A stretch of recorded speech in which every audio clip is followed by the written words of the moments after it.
요즘 일론 머스크가 굉장히 바쁘죠. 5월 17일에 텍사스에서의 아주 큰 행사, 중요한 의사결정을 하는 주주총회가 있었는데요. 이 주주총회가 끝나고 나서 바로 이 CNBC의 그 데이비드 파버와 단독 인터뷰가 있었습니다. 그런데 이 인터뷰에서 정말 일론 머스크가 솔직하게 중요한 내용에 대해서 많이 이야기를 했기 때문에 지금 이 인터뷰가 굉장히 주목을 받고 있고요. 화제가 되고 있습니다. 그래서 오늘 이 인터뷰를 자세하게 분석을 해보려고 하는데요. 이 인터뷰가 있기 전에 한 4월 11일쯤이죠. 그때 BBC와 그 인터뷰가 한 번 더 있었는데 그때 사람들이 이 BBC와 인터뷰를 보고 BBC가 이렇게까지 망가졌나 하고 굉장히 충격을 받았다 하시는 그런 말씀들을 많이 하셨어요. 당시에 그 BBC의 그 제임스 클레이턴 기자와 인터뷰가 있었는데 그 인터뷰와 지금 이 인터뷰를 비교해 보면은 이제 너무나 큰 차이가 나거든요. 그래서 4월 11일에 있었던 BBC 제임스 클레이턴 기자와의 인터뷰를 잠깐 좀 살펴보고 이 인터뷰로 다시 좀 넘어올까 합니다. 당시에 그 캘리포니아 샌프란시스코에 있는 트위터 본사에서 인터뷰가 진행되었습니다. 그 트위터 스페이스를 통해서 라이브로 전 세계로 중계가 되었는데요. 이날 BBC와의 인터뷰는요, 굉장히 급박하게 잡혔습니다. 트위터가 그 최근 개편을 하면서 BBC에 정부 지원 언론사라고 하는 Government Funded라는 레이블을 추가를 했는데요. 이 BBC에서 잘못됐다며 난리가 났죠. 그래서 이제 BBC 제임스 클레이턴 기자가 이 BBC는 수신료인 그 라이선스 피로 운영되기 때문에 정부 지원과는 근본적으로 다르다 하는 메일을 일론 머스크에게 보냅니다. 수정해 달라고 하는 거죠. 그러자 일론 머스크가 당장 오늘 밤 만나자라고 했고요. 제임스 클레이턴 기자가 이제 회사에 보고를 하면서 갑작스럽게 인터뷰가 잡힌 거였습니다. 결과적으로 보면 이 제임스 클레이턴 기자는 아무런 준비도 없이 호랑이 굴로 이제 들어간 것이었는데요. 일론 머스크에게 한참 혼나고 나서는 왜 이곳으로 오라고 했는지 알겠다라는 그런 혼잣말을 하기도 했죠. 이 BBC를 비롯한 주류 언론들이 근거도 없이 이 혐오 발언이 늘어난다면서 트위터를 비난한 것에 대해서 일론 머스크가 실제 증거를 대라고 하자 클레이턴 기자는 제대로 대답하지 못하고 거짓말쟁이가 되었는데요. I mean, But just a personal anecdote, like what did you? I don't. personally, my for you, I would see I get more of that kind of content. Yeah, personally, but I'm not going to talk to the rest of for the rest of Twitter. You But see more personally, hate speech personally.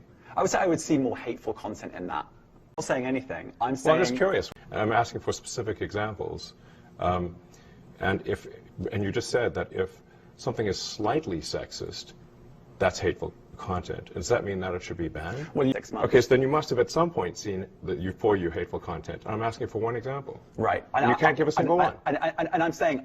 Then I say, sir, that you don't know what you're talking about. Really. Yes, because you can't give me a single example of hateful content, not even one tweet, and yet you claimed that the hateful content was high. Well, That's false. no. What I You claimed. just lied. What? No. No. 일론 머스크 화나면은 이제 정말 무섭죠. 요즘에는 참지 않습니다. 틀린 이야기 하면은 일론 머스크한테 엄청 혼납니다. 자, 그래서 이제 그날 이후 함부로 트위터를 비난하던 추세는 좀 잦아든 이 느낌이 들기는 합니다. 보시는 인터뷰는 CNBC의 그 데이비드 파버가 그 일론 머스크와 텍사스에서 가진 단독 인터뷰입니다. 이 사무실에서 이 공장이 내려다 보이는 그곳에 위치하고 있는데요. 파버가 물어보죠. 그래서 여기 공장이 한눈에 다 보이는데 어느 부분을 좀 중점적으로 살펴보는지 물어보니까 일론 머스크가 생산 라인의 끝을 본다라고 했어요. 그래서 이 생산 라인의 끝에서 이 차들이 움직이지 않는다면은 앞 단계의 병목 현상이 있기 때문에 현장에 직접 가서 이 문제가 무엇인지 확인한다고 했습니다. 이 대단한 CEO죠. 자, 그리고 이제 주주총회 이야기를 하는데요. 이 주주총회에서 개인 주주들이 광고를 했으면 좋겠다라는 이야기를 했고, 일론 머스크가 그러면 이제 트위터를 통해서 광고하는 거를 좀 고려해 보겠다라고 하니까 이 주주들이 정말 좋아했죠. 일어나서 박수를 쳤단 말이에요. 그러니까 일론 머스크가 이제 깜짝 놀랍니다. 그렇게 좋아할지 몰랐다는 거죠. 그래서 일론 머스크가 주주들의 의견을 존중하는데 주주들이 광고를 꼭 해야 한다라고 생각하는 그 열의에 놀랐다고 하는 거죠. 그런데 이제 단순히 테슬라의 그 트위터 계정이라든지 혹은 일론 머스크 자신의 계정으로라든지 해서 일방적으로 정보를 보내는 거는 이 테슬라에 대한 확신을 갖지 못한 사람들한테는 설교로 들릴 수 있다. 이렇게 이야기를 했어요. 참 일론 머스크다운 생각이죠. 어찌됐든 시도해 볼 만한 가치는 있다. 그리고 얼마나 효과적인지 좀 지켜보겠다라고 했습니다. 어찌됐든 광고를 하겠다라고 하는 입장으로 지금 바뀌었기 때문에 사람들이 굉장히 지금 좋아하고 있는 상황입니다. 그리고 일론 머스크가 이 자신이 생각하는 이 광고에 대한 어떤 기준 이런 거에 대해서 이야기를 하는데요. 광고는 유익하고 이 재미있으면 사람들이 알아서 접근하는 콘텐츠다라고 이야기를 합니다. 광고가 유익하지 않거나 오해를 불러일으킬 수 있는 그런 콘텐츠면 그건 문제가 있는 거고 사람들이 이제 찾지 않게 된다 이렇게 이야기를 했는데요. 현재는 이 트위터가 정보의 사실성을 높이기 위해서 커뮤니티 노트를 적용하고 있죠. 그런데 이 커뮤니티 노트 때문에 이 광고주를 잃은 경험이 있어서 좀 조심스럽다라고 이야기를 하긴 했습니다. 구체적으로 설명을 해주는데요. 이 누군가가 이 부정확한 내용을 광고를 하게 되면 이 커뮤니티 노트에서 지적을 받습니다. 이거 잘못됐어. 이거 잘못됐어. 이렇게 하면서 사람들이 잘못된 부분에 대해서 지적을 한다고 하는 거죠. 자, 그러니까 이 지적을 받은 그 광고주는 굉장히 마음이 상하겠죠. 자, 그래서 이제 광고를 중단해 버리기도 한다고 하는데요. 그것 때문에 이 큰 광고주를 이제 둘씩이나 잃은 경험이 있다. 이렇게 일론 머스크가 이야기를 합니다. 자, 참 현실적인 부분을 좀 고민을 하고 있는 거죠. 그렇지만 일론 머스크는 이 트위터의 부정확한 정보를 줄이기 위해서는 이 광고 수입을 포기할 수도 있다라고 했습니다. 일론 입장에서는 진실이 이 광고 수입보다 더 중요하다는 것입니다. 가만히 생각해 보면 이 현실적으로는 단기적으로는 이런 부분에서 손해를 볼 수도 있겠다 하는 생각이 드는데요. 이제 중장기적으로 생각해 본다면 또 장점이 될 수도 있겠다라는 생각이 듭니다. 이 광고주의 입김에 따라서 허수아비처럼 움직이는 미디어들이 굉장히 많죠. 이런 미디어 매체들 속에서 트위터가 가장 믿을 만한 그런 미디어로 인정을 받게 된다면은 이 소비자들에게는 가장 설득력 있게 그 메시지가 전달될 수 있기 때문에 트위터의 광고 가치는 더 높아진다고 생각해 볼 수가 있겠죠. 그래서 이 데이비드 파버는 또 광고에 대해서 계속해서 질문을 합니다. CNBC도 광고를 하고 있으니까 트위터가 경쟁 대상이기도 하기 때문인데요. 그래서 계속 광고에 대해서 이제 물어봐요. 그래서 특히 이제 그 특정한 요일에 NFL 방송을 하면 테슬라 광고가 나오냐 이렇게 이제 물어봅니다. 일론 머스크는 아직 전략이 다 수립된 건 아니다라고 하는데요. 그래도 또 집요하게 계속 물어봅니다. 그 NFL 무대에 테슬라 차가 올라갈 건지 이런 걸 물어보니까 일론 머스크가 약간 마음에 안 드는지 또 그런 표정이 나옵니다. 약간 이렇게 고개를 갸우뚱하면서 약간 인상을 찡그리는 그런 표정이 나와요. 저는 이제 자주 봐서 표정을 보면 기분이 어떤지 금방 추측이 되는데요. 주주총회 끝나고 겨우 20분 지났는데 너무 자세한 걸 물어본다 뭐 이런 이야기를 해요. 너무 그렇게 물어보면 할 말이 없다라고 하죠. 그래서 이제 그 부분에 대해서는 또 이제 원론적인 이야기를 반복을 합니다. 광고는 이 제품에 대해서 아주 정확한 정보를 제공을 해야 되는 거고 그 이외에 무엇이 효과적인지는 일론 머스크 자신도 잘 모른다라고 하는 거죠. 이 대답이 일론 머스크 다운데요. 이 광고는 이상적인 측면에서 그 아름답기도 하고 또 예술적인 요소도 있어야 된다라고 하는데요.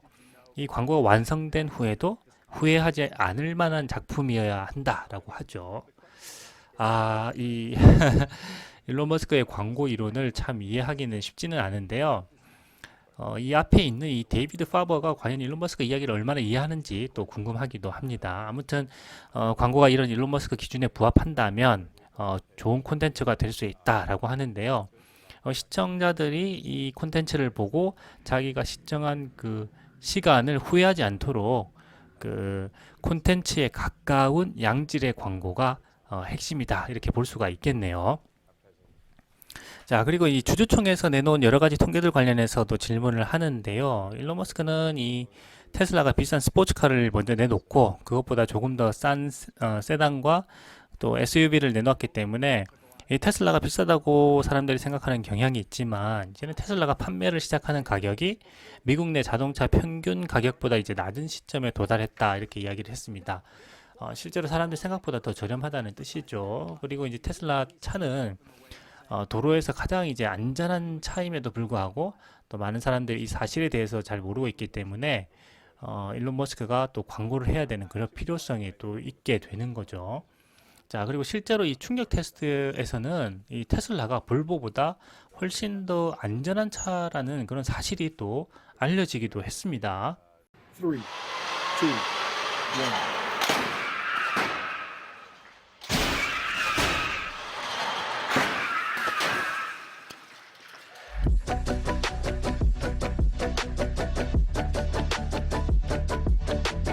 So we just finished the crash test. Looks like we have a home run result. The cars even ended up exactly where we predicted. Post-crash, the detection worked perfectly. We deployed the airbags exactly as we intended to, as we wanted to, and indeed as we predicted to. And I just had a look at the injury values recorded by the dummies, and they look beautiful. Where this really shows up is in things like safety. So let's take a look at the safety video. So on the one hand, you've got a car that is one of the safest cars in the world, a Volvo S60. Volvo is arguably the second safest car in the world.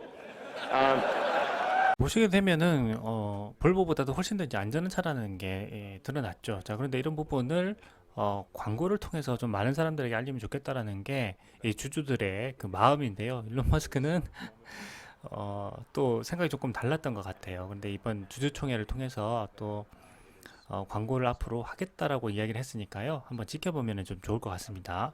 일론 머스크는 그 실내 과열 방지 기능이나 자동 긴급 제동 소프트웨어, 에어백 그 전개 방법 등을 계속해서 이제 업데이트하고 있기 때문에 이 테슬라 차가 세계에서 가장 안전한 차라는 사실을 여러 차례 좀 이야기를 했고, 실제로 이 억만장자인 론 바런도 이런 테슬라 차가 세계에서 가장 안전한 차라는 이야기를 여러 차례 또 그 CNBC와의 인터뷰에서도 하기도 했습니다.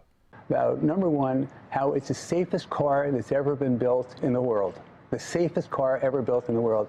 And about a week ago, or 2 weeks ago, or 3 weeks ago, there was a man who took his wife and 2 children, 2 daughters, and drove it off a cliff 250 feet above the ground, and at 71 miles an hour.